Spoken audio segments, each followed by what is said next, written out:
Well, it's Tuesday, so you know what that means. It's time for If You Smell What the Arch is Cooking. I am back once again, your host, Archie Mitchell, here on the We Can't Wrestle podcast and WrestleNet Radio networks.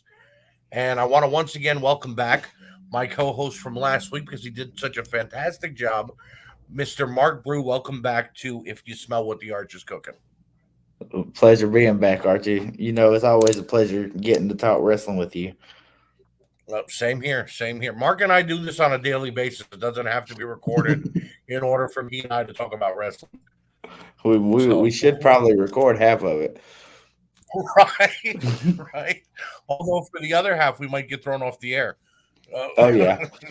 So, the frosty beverage is back, ladies and gentlemen. So when you are ready at home, and Mark, you as well, crack open your frosty beverage and enjoy yourself this evening as we spew our hate, our love, and our venom towards professional wrestling.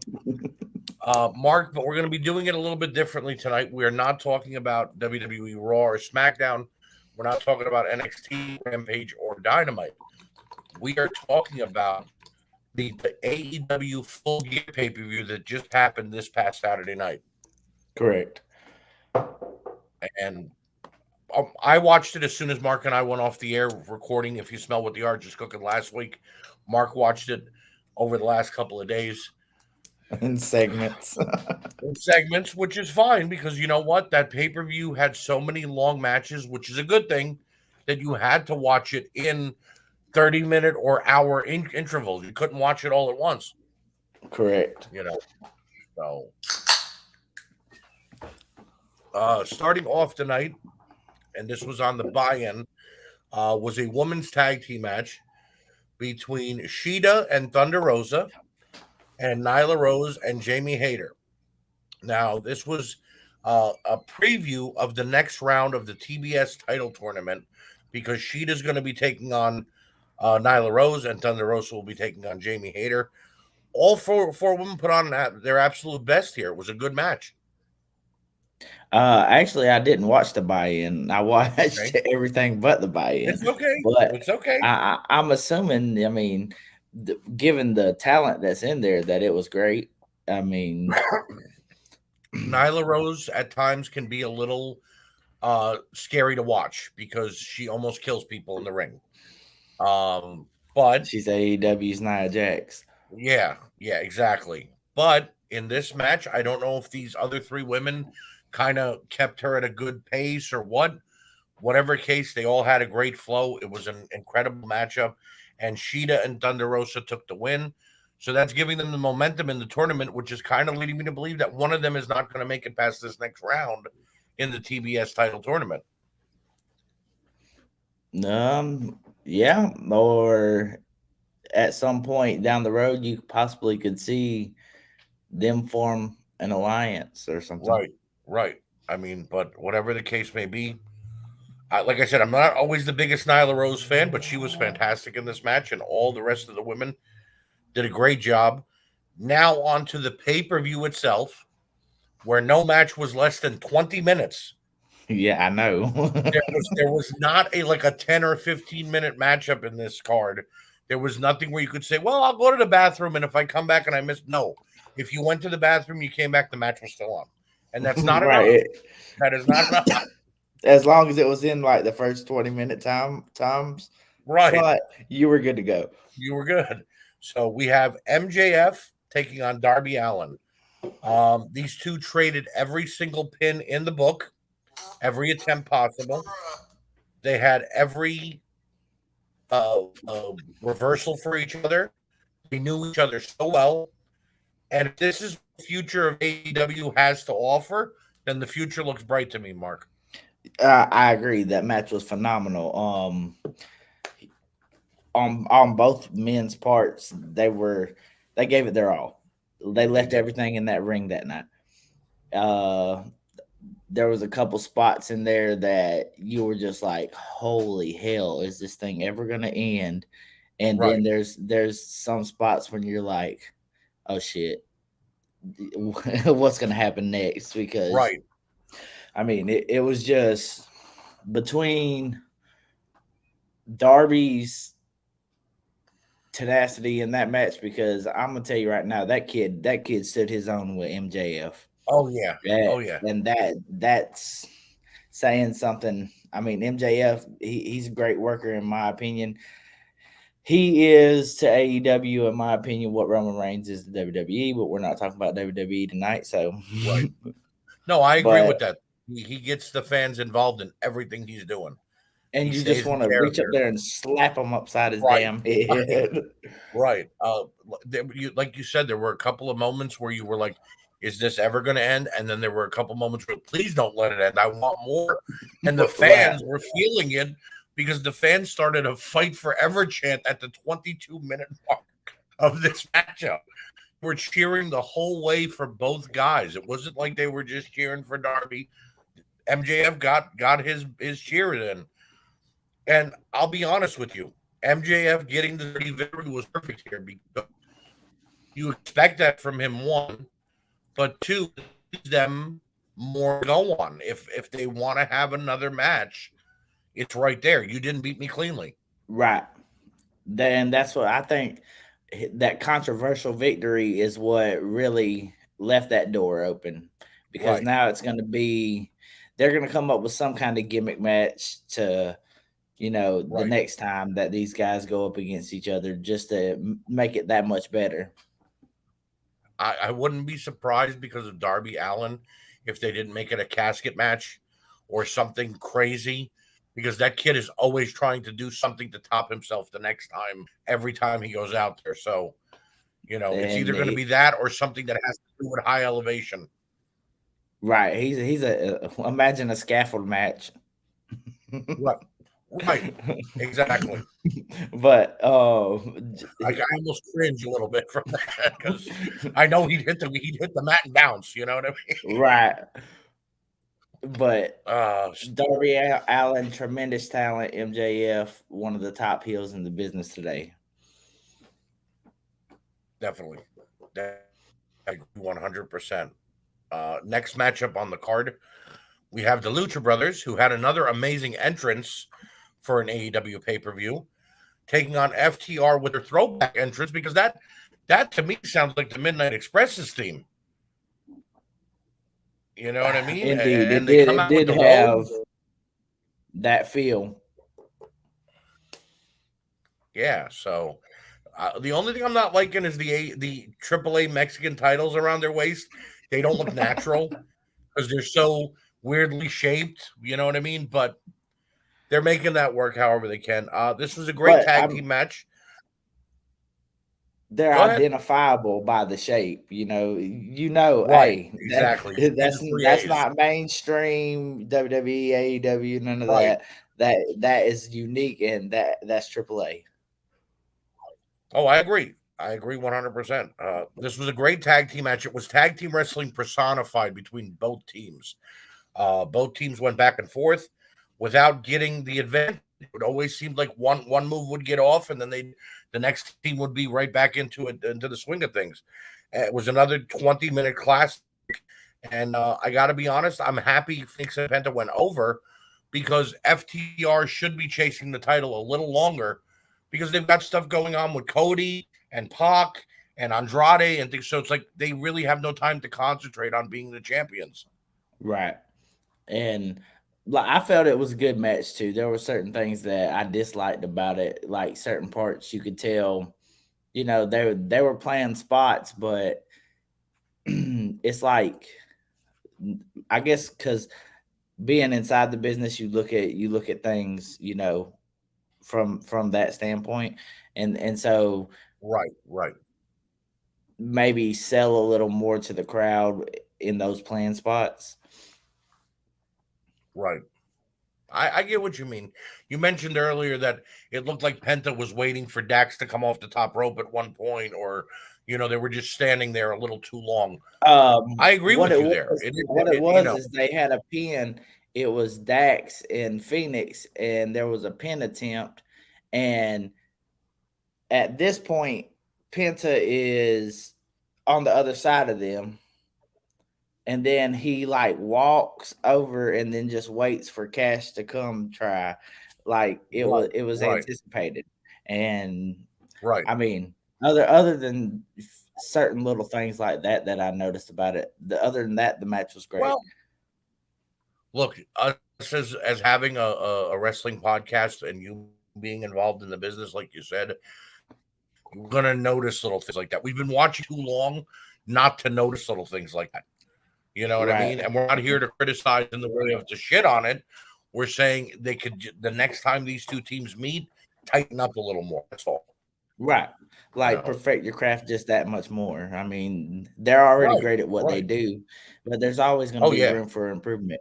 And if you're a wrestler in this Definitely. industry and you're not constantly trying to improve, then you're in the wrong industry. I agree. I agree 100%. Next up, we have Miro versus Brian Danielson. And Jesus, this was hard hitting. This was hard hitting. I mean, Miro proved he can take a chop, a kick, a move, a finisher, and get right back up and just walk it off. That he You did. know, He took everything Brian Danielson had. My only problem with this whole entire match is the guillotine ending. I know he switches up I the was about to submission, say, but come on, no, I man. did too. That the ending was a little scary, a little dangerous because it looked like he landed on his head the wrong way, and then Daniel Bryan just puts him in that guillotine. So we don't know, did Miro submit or did the referee go, "Oh shit, he might be hurt. I'm just going to end Right. it and let's move on." It was a little scary, but what I will say is this: Daniel Bryan has proved that he could get in the ring with anybody and have a different match every time. We talked about this on the last show. He is yet to have the same match twice with anybody. Right. But The 9 guys he's wrestled, it's been a different match. you could see that though back when he was in Ring of Honor before he was pre WWE. Right, I mean, the kid's always right. been talented, and he's at Oh that yeah. point where he can work anybody and get something great out of them. Oh, definitely. And that's not dissing Miro. Miro has good matches in it. He knows how to fight. He knows how to shout. But something about this match brought out the best in him, and I kind of thought a couple times they were going to let him go over. Yeah. You know what I mean? There were a couple moments where it looked like, okay, he's going to win. And I guess if they're going with Pitt, which we still didn't know who was going to be the champion at this time, then he's the next in line. But Brian, as the number one contender, I told you this on Saturday, I'm okay with it because they brought him in to challenge for the title. You know what I mean? He's a big name. He's a big draw. So it only makes sense. Well, I mean, if you want top tier talent, then that's the moves you make is get people like Adam Cole and Daniel Bryan and CM Punk, even though he's been out of the ring for 7 years, was it? But I mean, Right. You want to stack your company with talent of that caliber if you're actually looking to put on entertaining wrestling shows.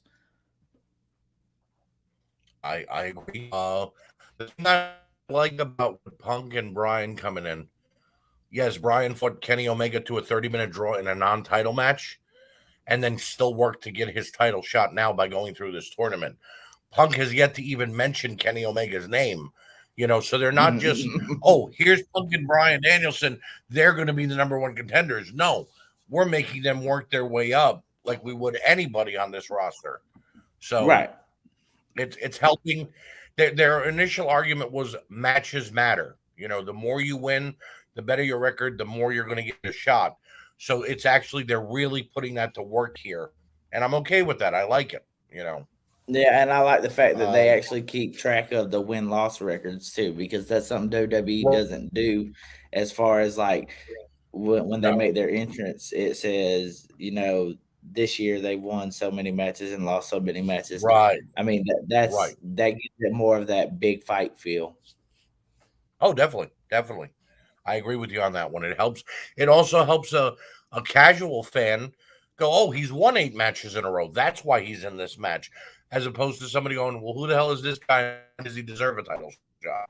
Right, and somebody who may not be able to see it all every week, they have work going on Right. or such and such, and wasn't able to make it to the TV to Right. see it. Right. Some of them might be a little uh they go a little overboard. Like for instance, they mentioned during the Ty Conte Britt Baker match, Ty's won her last 27 out of 28 matches. And all I keep thinking is I've only seen her on television 4 times in the last 4 months. Right. So is this strictly on Dark and Elevation, or where is she winning these matches at? Because if you do the math, even at 3 shows a week, that still doesn't break out the 28 matches. You know what I mean? I'm not sure if some of it is a little, fabricated, but whatever the case, it isn't with Daniel Bryan and Kenny Omega. You actually see when they're fighting, Right.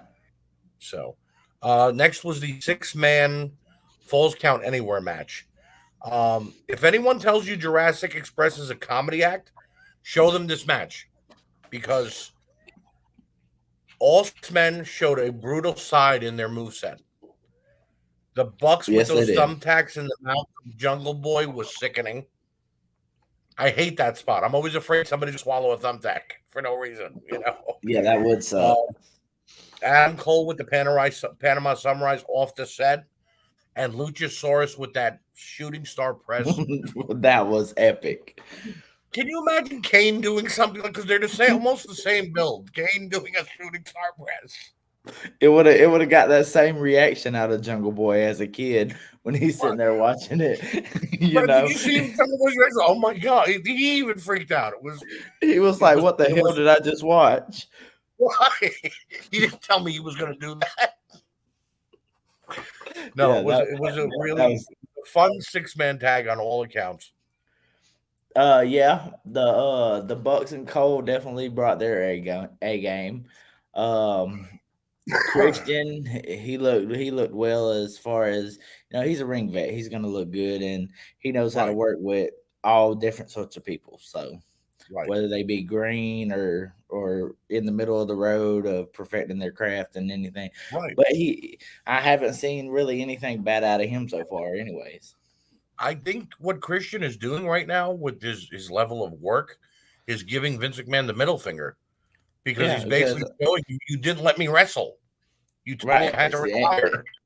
Hence the outwork everyone, Right. I can still go, whether he's 50 or 50 or whatever. Why do I have to sit on the sidelines? You're not even letting me be a producer. You're just telling me go home and sit there. Right. And when we need you, we'll bring you back. It's ridiculous. So the one thing I loved about this match, and look, Jungle Boy did a phenomenal amount of work in this match. Hold on. I'm going to predict exactly what you're fixing to say. What? The concerto. Well, that was I enjoyed that, but just seeing him go over was great. I mean, Christian letting him get the pin and letting him be the one to end the match. That kid has been working his ass off since the first show. Just like MJF, just like Darby, I remember a spot, what was it? All Out or Double or Nothing or something like that, where they had the casino battle royal. Mm-hmm. And he went around that ring post and all the way back. That I was like, whoa, that kid's got mad skills. Yep. The first or second episode of AEW, I'm watching it, and he comes out to the ring and they announce him, the Jungle Boy Jack Perry. I always look at the ring. Who is this guy? He looks so familiar. I'm like, so I want to blow her mind, obviously. And I looked at her and went, that's Dylan McKay's son. She went, what? I'm like, that's Luke Perry's son. It's like, no, it's not. He didn't have a son. I'm like, really? Like, I'm like, oh my God, he looks just like his father. I'm like, yes, he does. But he's doing things his dad never did. Right. Definitely. Instead of being in Beverly Hills, he's out here in the stadiums. He's eating thumbtacks with a food in his face. Oh, that was ugly. but I mean, it came off well on television, but I cringed. The only complaint I have about that match is the super kick was definitely overused. Oh well, always every Young Bucks match day, everybody does a super kick. Even a guy who doesn't do it is going to Right, pull it even off. their opponent, Yeah, will hit a super kick. I'm like, I mean, Jesus. Christian's never hit a super kick in his life. I'm sure if they would have told him to do one, he would have done one. Right, he would have been HBK in it. Yeah. My only complaint was the thumbtack knee pads. They put them on, and then nobody connected with one. And I know they were doing it to obviously protect Luchasaurus, but you're gonna go through that pain in the ass of putting on a new knee pad and do all that, and then nobody connected with it. Right. Nobody got the right knee in. So, but whatever. Yeah, I mean, I understand it's a work too, but yeah, that form of realism there would have been like that shock and awe Right. factor. Look, Luchasaurus walked away like this. Oh, damn, he must have got hit with a thumbtack in the throat or something. Next thing you know, they show the replay. Nobody landed. I'm like, why? And then the next thing I know, he does that shooting star press. I'm like, fuck, what's going on? Well, if you remember, I think it was last week when Hardy hit old boy with the brass knuckles or whatever it was, and then he dropped the elbow and it never connected. Yeah, everybody's making a fuss out of that, and I'm like, but that's Matt Hardy. He doesn't connect with 80% of his moves. You know what I mean? You could tell when he's, Yeah, I but don't know. literally that was like 2.5 feet from the guy's Right, head. You right. could obviously see that. Up next, we have a tag team match, which was met with mixed reviews by the crowd because it was Cody and Pac taking on Malachi Black and Andrade. The crowd cannot stand Cody at this point. They're No. booing for the sake of booing. And I think the only reason there was a little bit of cheer was the fact that Pac is the one that got the victory. Right. Everything Cody set up to do, though, he was getting booed. If he was doing something as simple as hi, they were booing. And I forgot. I think it might have been Tony Khan recently in an interview who said, "Well, Cody getting booed is just like John Cena getting booed, so we're okay with it because look at how big John Cena's become." And I thought about it at first. I was like, "Okay, that's a decent explanation," but Cody is not John Cena. You know No, what I mean? but I mean, in the sense of you can't see me, a lot of people probably are wishing that was the case. Well, yeah. All right. When Cody got injured by Brody Lee, God rest his soul, he only went away for 3 weeks. And the 3 weeks he was gone, they replayed the Go Big or Go Home show commercial every episode of Dynamite. So, like, well, Cody's not injured. He's off doing TV. When he got injured by Malachi Black, again, he was only gone for a couple of weeks. And again, they played the new version of the Go Big or Go. It's like, dude, you're showing me why he's not here. You know what I mean? So it's Right. unbelievable to think he's even injured now. He's just going to make TV shows. But then when he does come back, he's squashing his opponent. So, I don't like him constantly going over, and I think yeah, too that this match had the potential for that actual heel turn to make the people just want to. They already want to hate him. They already hate him. They're booing right. him. Let him boo for the right But reason, at but least. right, like give him that reason because Pac was out there to do the quote unquote right thing Right. and all that. Have him turn on Pac right there. Right. Boom. Let him work with Andrade and Black, or you know what I'm saying. Have hit Right. then. I mean, it would only make sense. And Not to around get the off things, topic, but the biggest missed opportunity they made, in my opinion, they were trying to make the Pinnacle into the Four Horsemen. right? That should have been Cody instead of MJF in the lead role, in my opinion. MJF doesn't need a crew with him. He doesn't need a group. He talks and he does it all by himself. And he can, yeah, because he can make you hate him in three Right. sentences in his promo. Right. So if it would have been Cody and then FTR, and I don't know who else, they could have found a fourth man. Let Cody drop Arn to go with Tully. it would have been perfect. And now you Yeah, have and the then you have the heat with the managers and whoever right, on picked up. Boom, right, that's the instant storyline. right. So that would have been the perfect storyline to turn Cody in. Now, if you do turn him, though, it looks forced because we had to turn him because you couldn't stand him anyway. So Right, now they're going to be booing him because you did what we wanted. but they had the makings of everything right They did. They at did. this pay-per-view, and they let it slip right through their Can fingers. you imagine the promo from Pac on Wednesday night?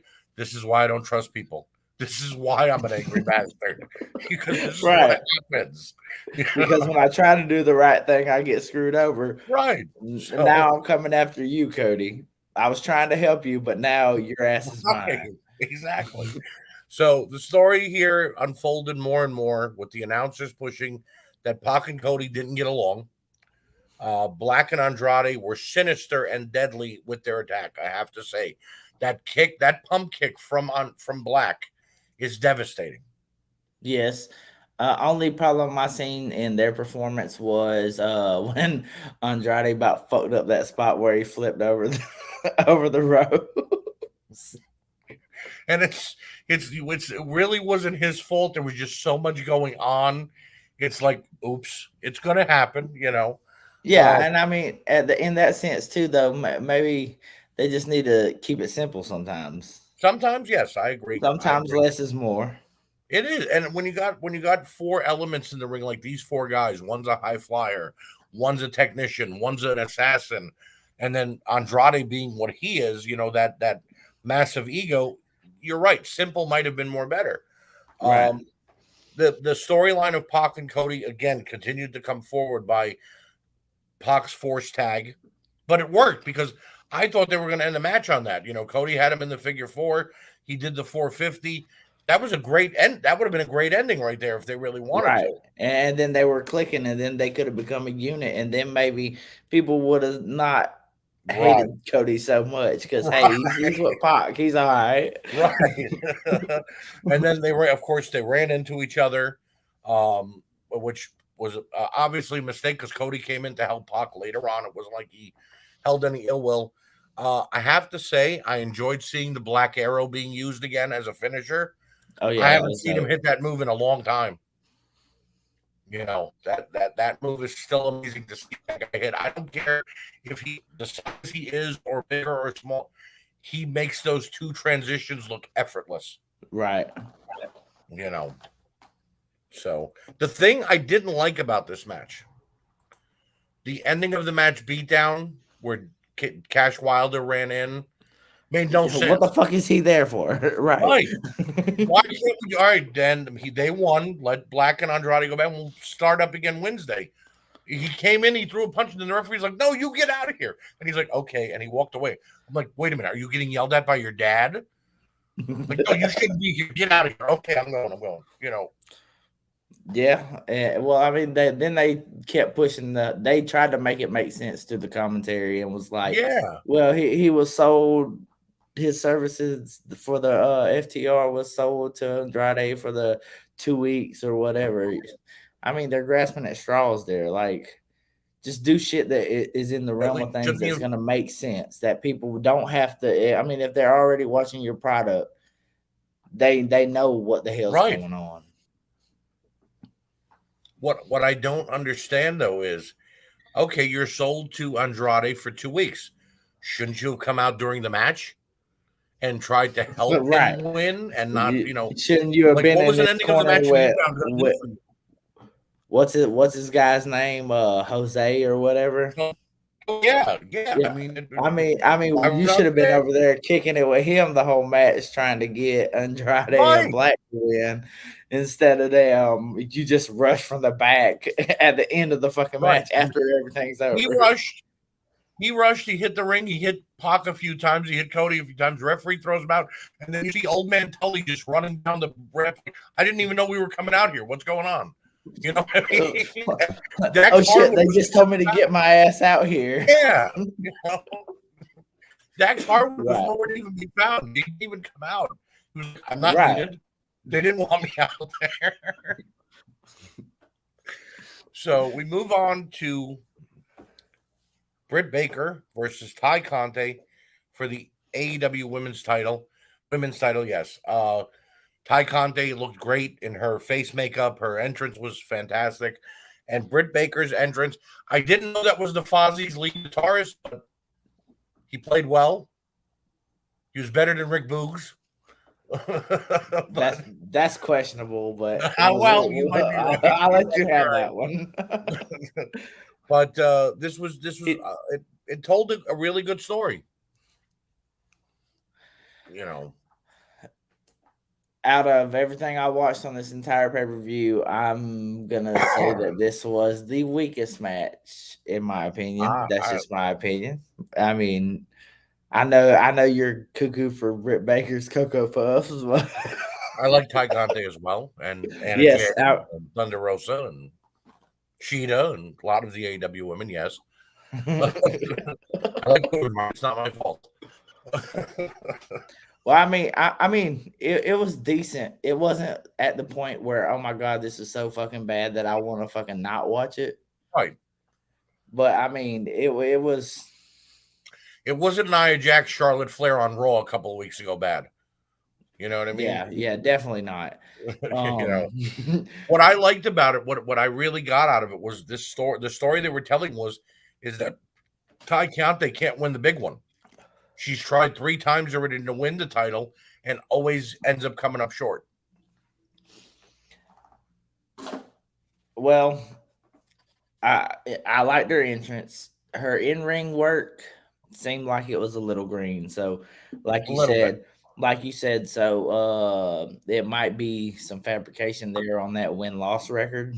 Right. Or, I mean, even if it's not, I haven't seen anything that spectacularly wows me from her.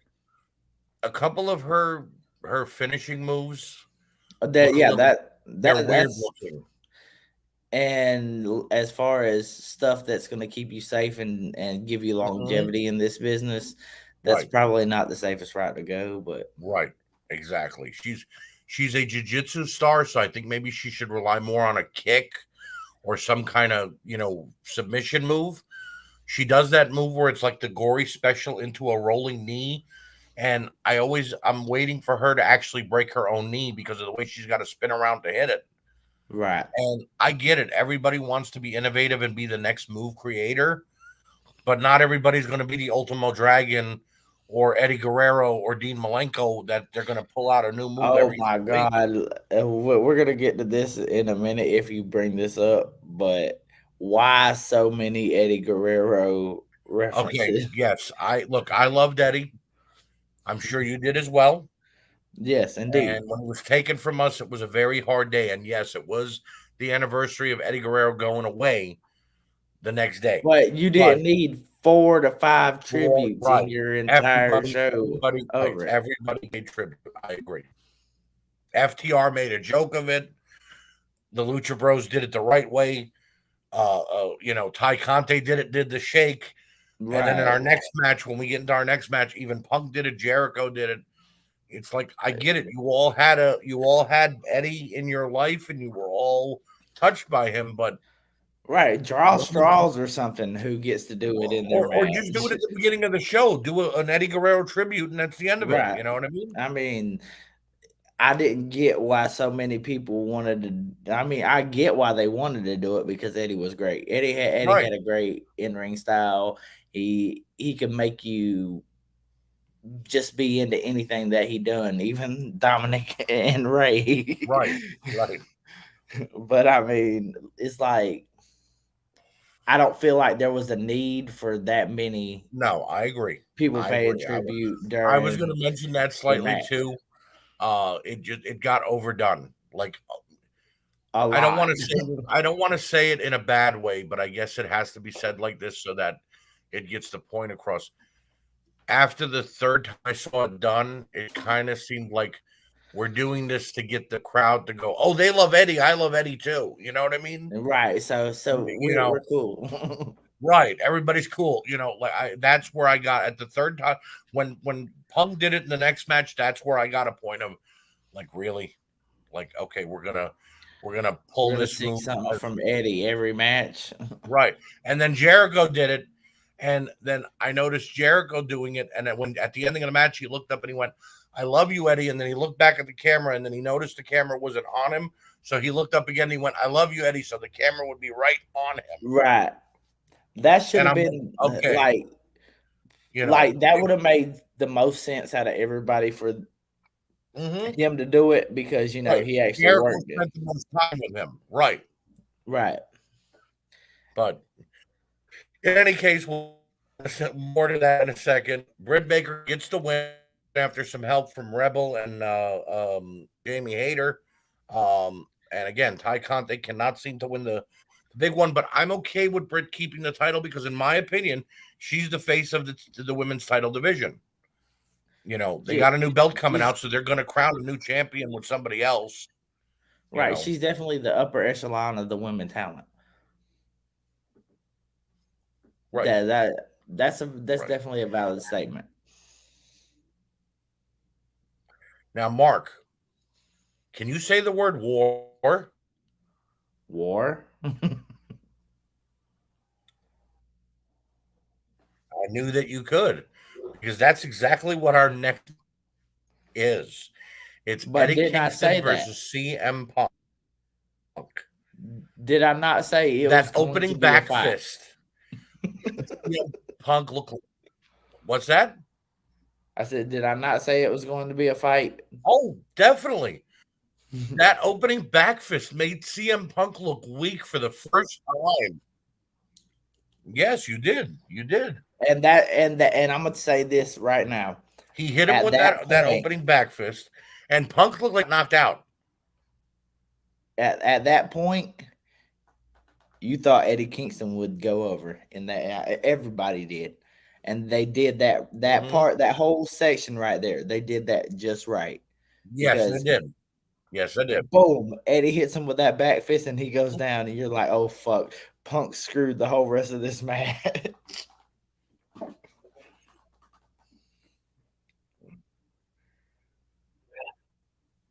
All I kept thinking is, wow, it's his UFC career all over again. You know what I mean? It's like he got knocked out in one shot. And if this would have been a fight, like by count, like a count out, the referee would have counted his ass out because he was down for like 10 seconds. Oh, yeah, definitely. The crimson mask on Punk and those crazy eyes sold perfectly. The fans booing kind of blew my mind. I didn't expect the fans to be booing him this quickly. I mean, everybody kind of already sees, okay. I'm put it like this. The whole time I'm rooting for Eddie Kingston. The whole time I'm rooting for Eddie Kingston. That's who I want to see. I was back and forth. I was rooting for both of them. Right. Like I didn't want to see Punk win because that was like oh my God, Punk's in this match. This is what the hell they're gonna do. I wanted to see Kingston win just because. I mean, he's a tough motherfucker. There's no other way to put it. He's a tough motherfucker. I mean, that guy. That AEW's already built him up to be, this badass. So you want to see that badass just come in there and wreck shit. Oh, definitely. I like you said, I thought he was going to get the win. I saw it in his eyes the way he was fighting, and every time it looked like Punk won wrestle, Kingston was just bringing him back down for the fight. He wasn't letting him get anywhere near a wrestling match. So, the one part out of this whole match that I dislike, the whole thing out that whole match that I dislike is when they were up there in the corner and on top, and Kingston's throwing that flurry of punches, bomb, bomb, bomb, bomb, bomb, bomb, and then he just lays like, I understand you're exhausted, okay, but don't just lay down on the dude. Like, try to do something else in a last second desperation or something.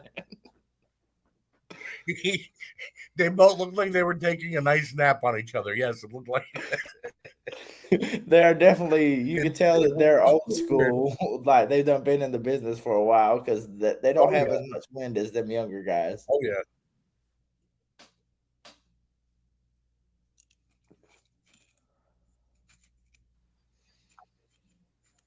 So the thing, Punk going over. Okay, I think Kingston should have went over, but I think when Punk gave him his hand, I think Kingston should have shook it, and then we continue this feud. You know what I mean?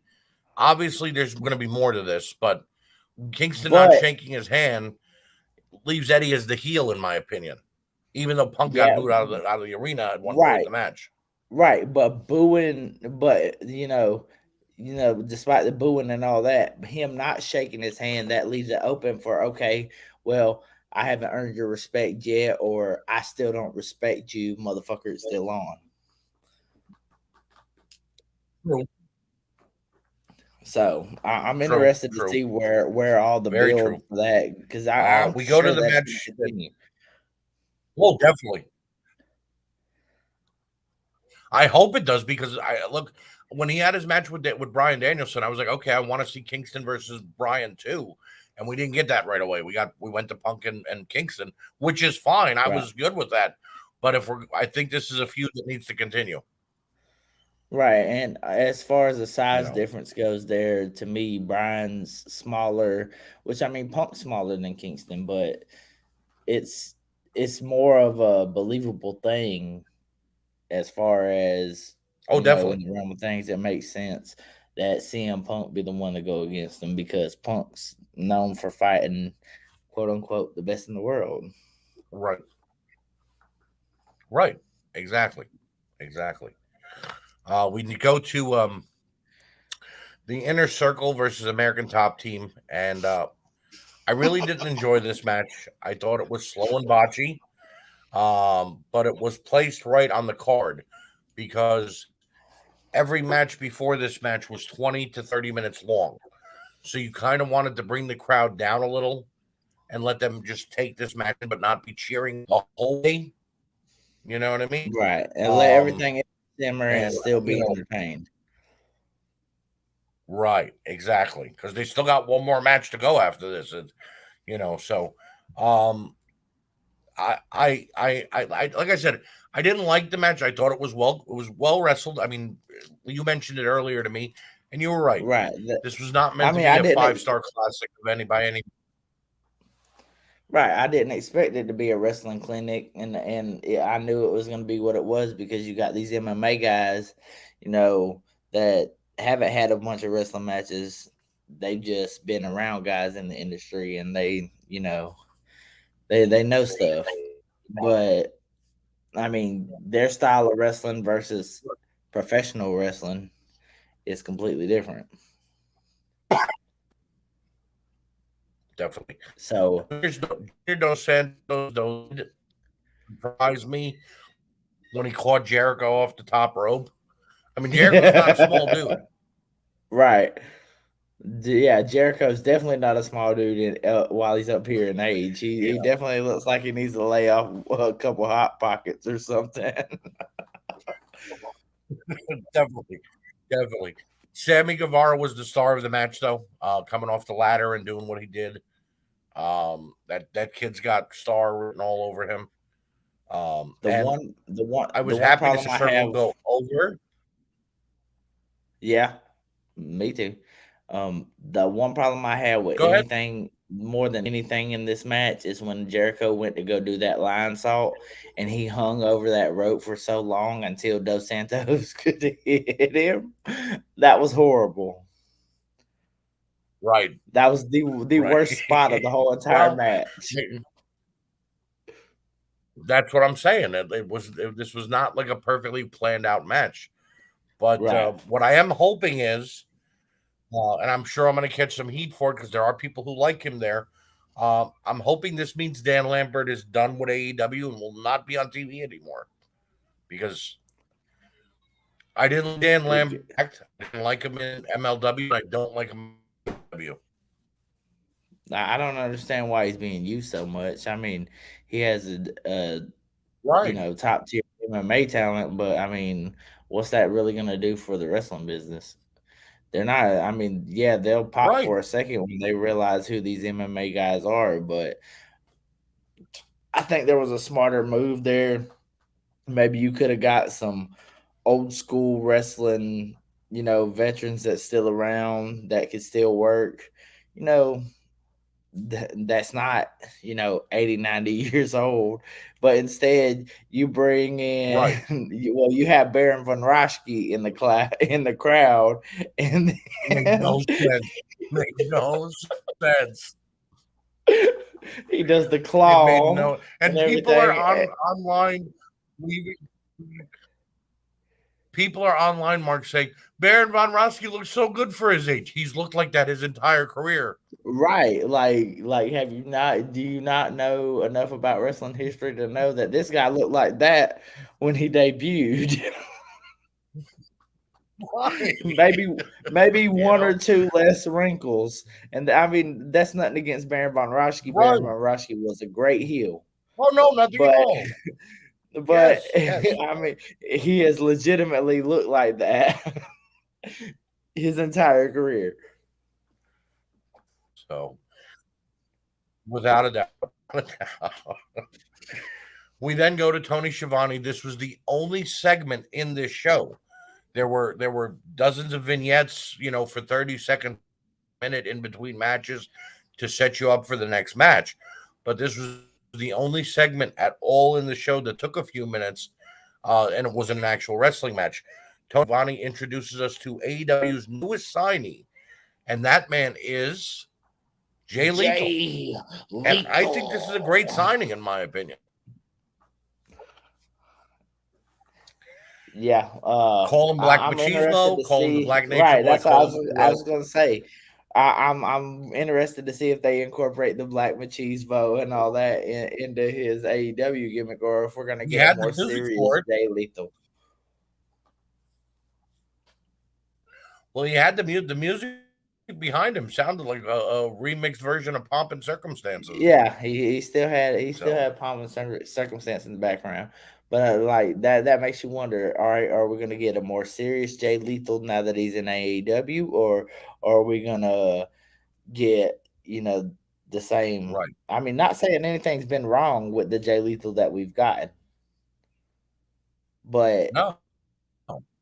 is this time Well, for a gimmick I'm change hoping or he's like what? he was in Ring of Honor, because in Ring of Honor he was very serious.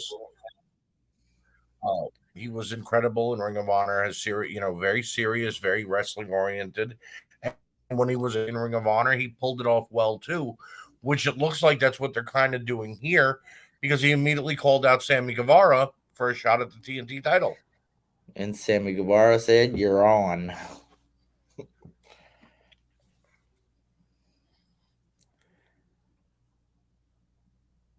Yep. And I'll be honest with you, after seeing the abuse Sammy took at all Full Gear, I kind of was hoping a couple of weeks before they went to a title match uh, Wednesday. Yeah, because in kayfabe terms, I mean that shit's just way too soon. I mean, not saying he got any injuries or anything, but hell, look, this man just topped Jeff Hardy in my opinion, Right. as far as how he came off that damn ladder onto that table. And you could see, I mean, it generally there wasn't a lot of selling in his reaction to that, because you could tell Right. by the way he landed that shit hurt.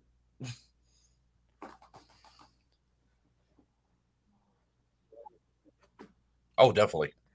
Definitely. So, come to our main event, and Kenny Omega against Adam Page. I liked it. It was a little too cinematic, but I still liked it. And we got that classic good versus evil main event, Mark.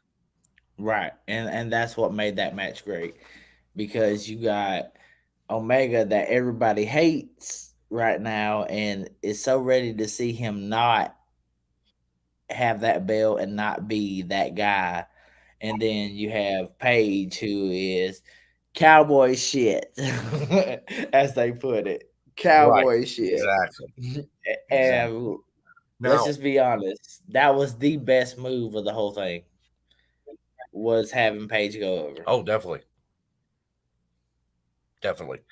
I know I might catch some heat for this, and I'm not saying Kenny Omega is in that same caliber as Ric Flair, but this is a lot like when Ric Flair was feuding with Magnum TA, in that Right, Rick trying to prove I'm the better, richer, finer man, and you're just a dumb redneck who, you know what I mean? That right, you can't beat me because of who I am. You know, right. And I mean, and that's what I in liked about it. That's the way it came off. the gist of it, yes, that's exactly, that's the best storyline to compare it to, definitely. Right. But that was the thing that So impressed me the most, that they left you with that feel good moment of Paige got it. And everybody's just on that high of yes. right. Now the thing that confused the shit out of me though was the Young Bucks not stopping him from delivering the buckshot and giving him a And nod like, yeah, go ahead and do it. right. And that has me to lead to think we may see dissension in the elite. Well, see, that's what I was going to say. If you remember, when Don Callis forced the Young Bucks to turn heel, it was after Hangman left for that little bit. And the Bucks were just like, well, the hell with it. We have nobody else. We'll join Kenny and we'll become the elite again and we'll just be the bad guys. Maybe this was the Young Bucks' way of saying being the bad guys isn't paying off for us anymore. Let Adam have it and we'll move on to something else without Kenny. Because they have Adam Right. Cole now and they can always transition from being with Kenny Omega and leave Omega with the Good Brothers, and them and Adam Cole break off and do their own thing. Right. And that could very possibly happen.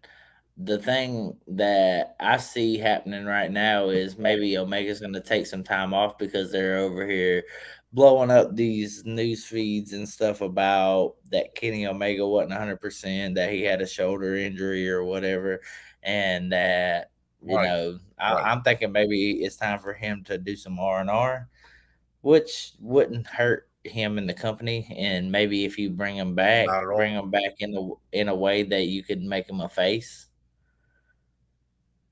Right. Like maybe have him come back and help Hangman in some sort of way. Like that would be over. Or if not, make him the mega heel that he's supposed to be and get Cody, the Bucks, Kenny, and all of them together as the Bullet Club, as the elite, and let him Right. try to, not take over the company, but so much, we're all being booed. The fans hate us. You guys hate us because you feel we're putting ourselves over. Well, now we're going to show you what it's like when we really put ourselves over. Right. You And know, have all your executive vice presidents and all that in one faction. And then, you know, right, people would right, respect that a lot more than you have them all branched out doing something different, and you're still putting these guys over whether you realize it or not, right, except for Cody because he's not going to get over. right. I mean, as far as He will if he's eventually. He will eventually. eh, I think, but but they have to build him and set him up. I'm gonna tell you right now, the only way he's going to get over is as a heel.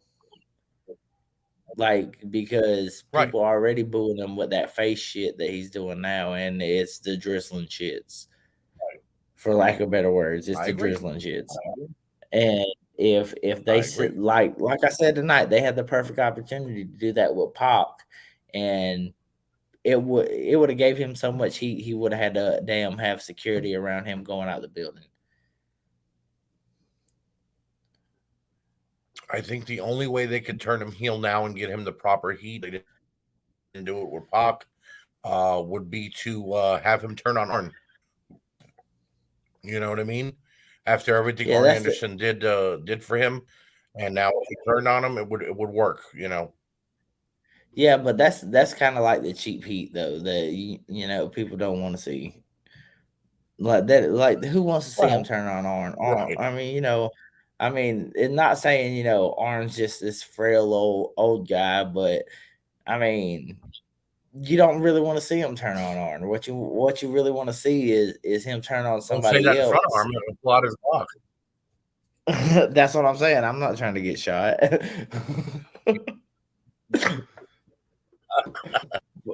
But I So, mean, in my opinion, uh, go ahead. Go ahead. you don't want to see him turn on Arn. You want to see him turn on somebody that's trying No, to you're right about that. help him against these heels and shit, and then that would make more sense in the realm of everything. You're right. You're right. So, in my opinion, Full Gear, uh, just like the last AEW review, one of the best pay per views I've seen in a long time. It was go go the whole way. There, like I said, there weren't a lot of let's do a comedy routine in the back stage area because we have 5 minutes to kill. Let's do 10 minutes of the divas bitching and moaning about they're not having. You know, this was straight wrestling, and that's why Right. when I hear AEW say we're the number one wrestling company, okay with it. Yeah. Out of as far as out of a 5-star rating, I'd give this pay-per-view a 4. All right, see, we differ a little. I would give it a 5, and being is I am a big fan, and it's just there was so much good it outweighed any bad that there was. The bad is kind of like grasping at straws to pick things, you know what I mean? Because that's what we Right. do as wrestling fans. But I will say I think it was a stellar pay per view from top to bottom. But you have to admit, for me to give it a 4, that's leaps and bounds to be on probably what you thought I was going to give it. Oh, definitely, definitely.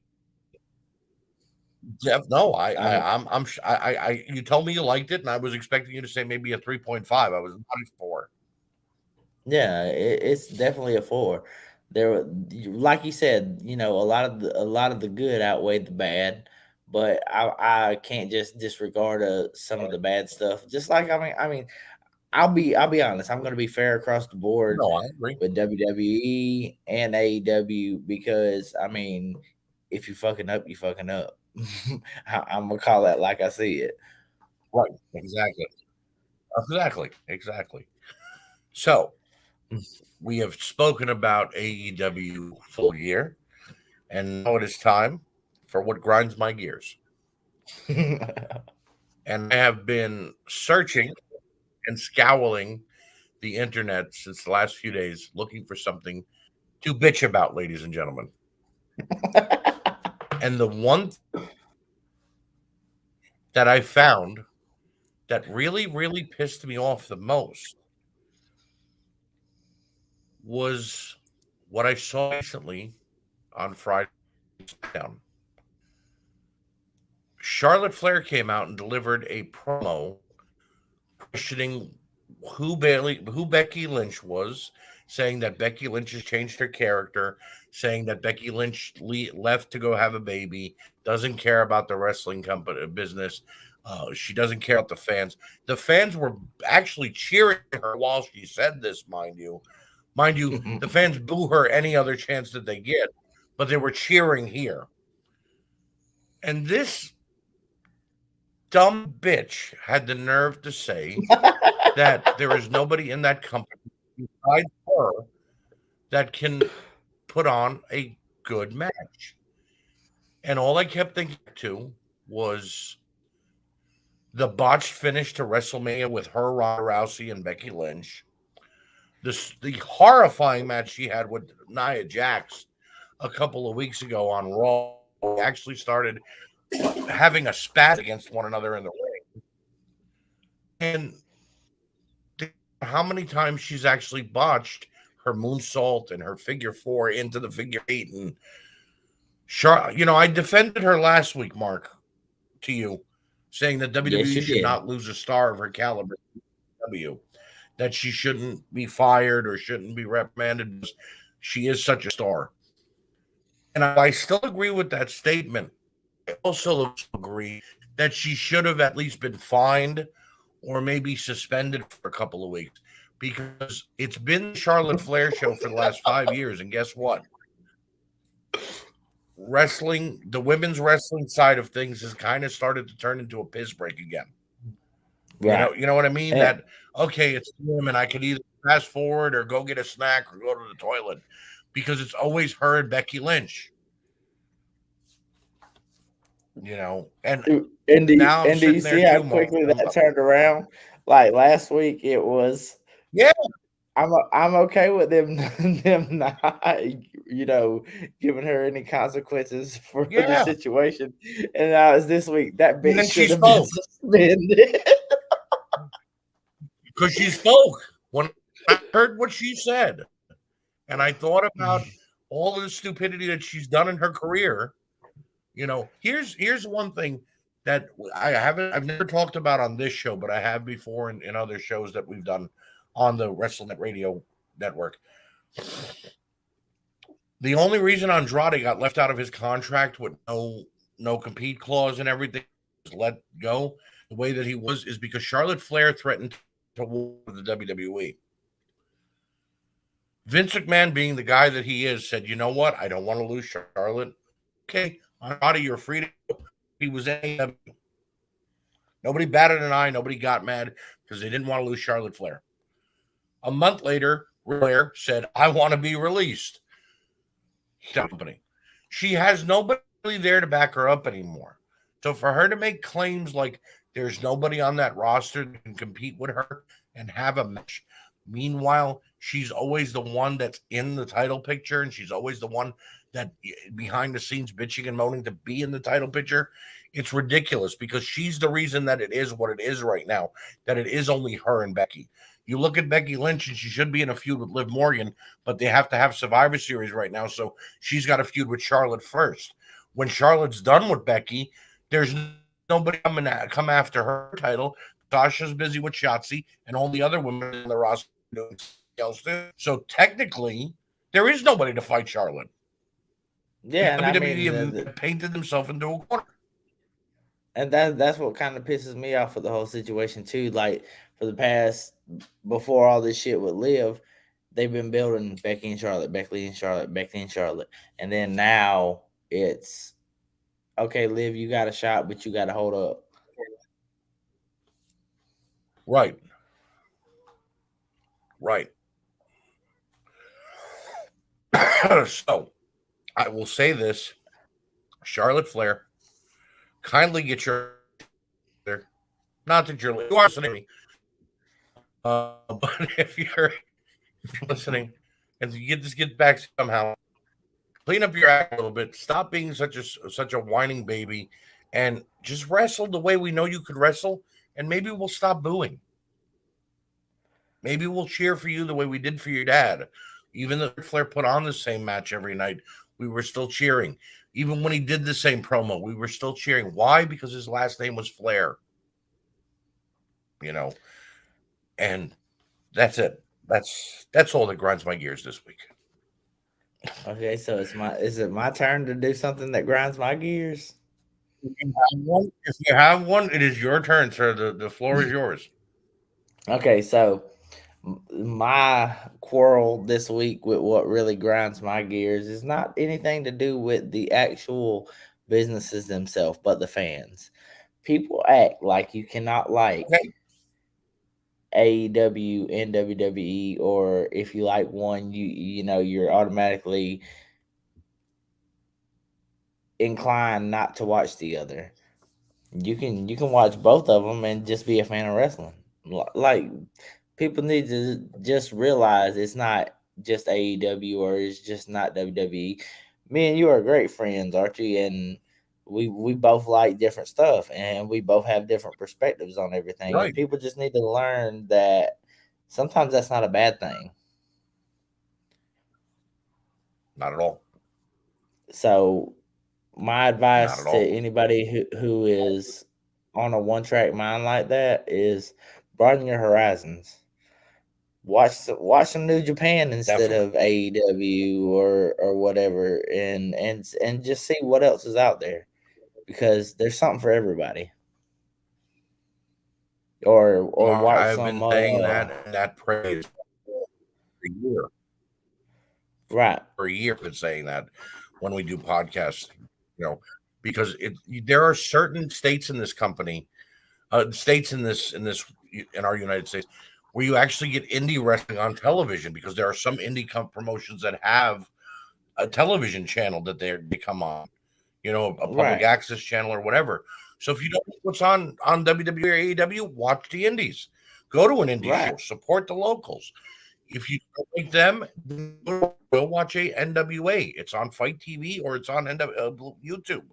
There's MLW. There's Impact. There's thousands of wrestling in the world. If you don't like is it showing you, find a different. But don't get right, somebody else because they like one and you don't. You know. right.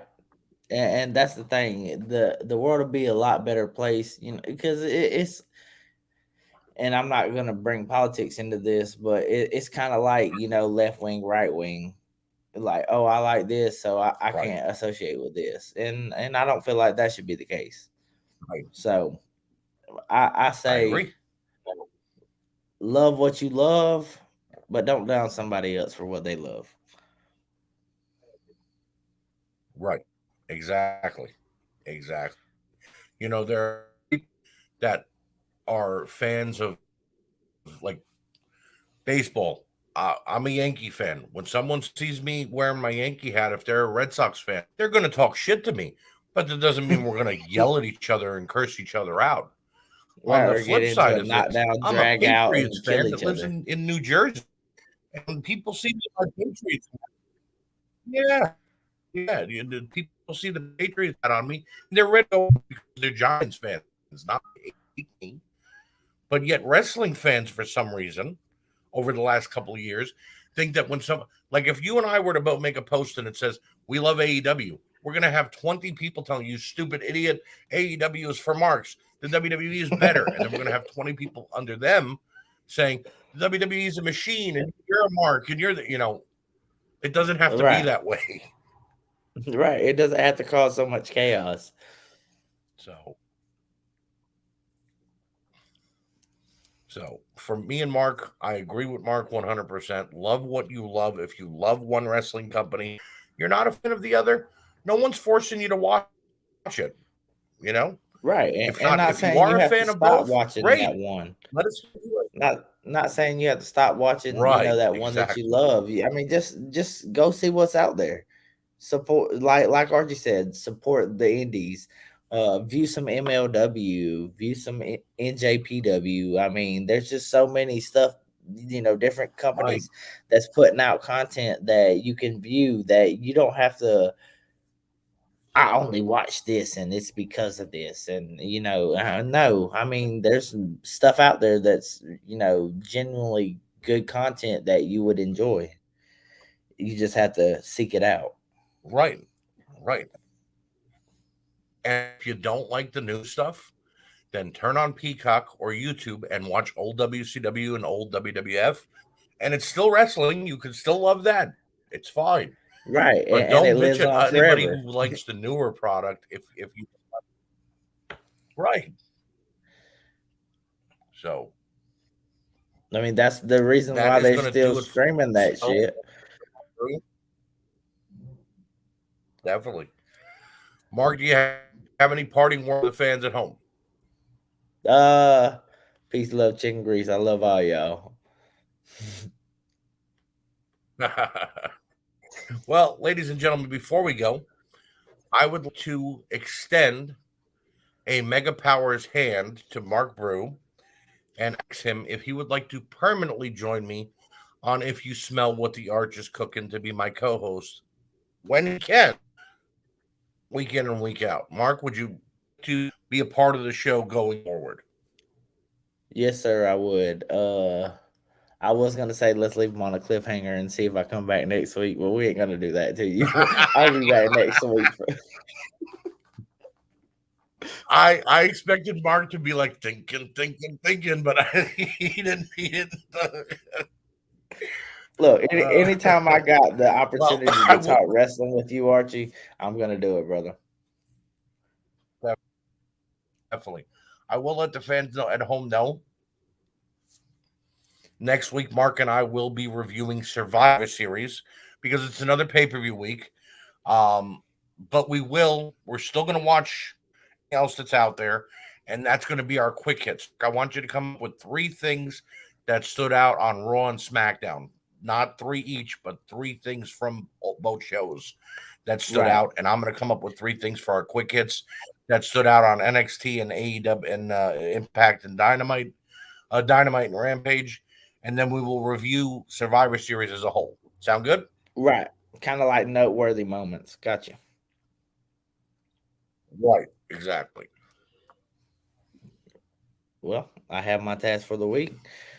So I guess with that being All said, right. there's only one thing left to do then, isn't there, brother? Yes, it is.